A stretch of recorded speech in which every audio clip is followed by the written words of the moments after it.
A billboard in San Francisco asks drivers, what if my visa gets canceled? And what if I lose my job and health insurance?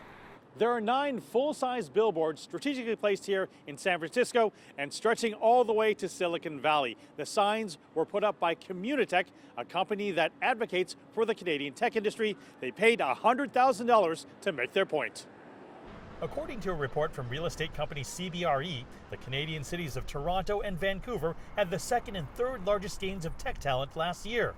It's probably the first time I've actually seen talent make Canada a destination instead of Canada being a source for great talent. But if the U.S. is not retaining its talent, rather than have that talent go elsewhere, I would much prefer to have them come here to Toronto and Canada because it helps fuel the innovation economy.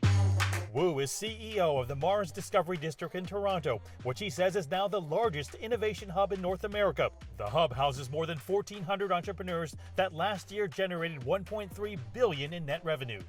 American Ben HOFFERBER works there at the digital consultancy Wrangle and says Toronto's tech scene is second to none. The thing that's just really great about it for me is the way people communicate here and the type of communicators that exist here. I haven't experienced people that collaborate quite as well as they do in Toronto. Another Wrangle solution architect, Jason SANTOS from Brazil, says he thought about moving to the U.S. in the past. I've met a lot of weird bureaucracy in the way, and it left me with a strange taste in my mouth. And aside from that, like the current things we see and hear in the news about the situation with the immigrants don't give you a lot of confidence that this is a good path. Like on the other hand, like Canada, it's always with open arms. At the age of 44, Santos was able to immigrate with his 5 children and couldn't be happier with the opportunities in Toronto. It actually surprised me, like how many job offers I get every week, for example.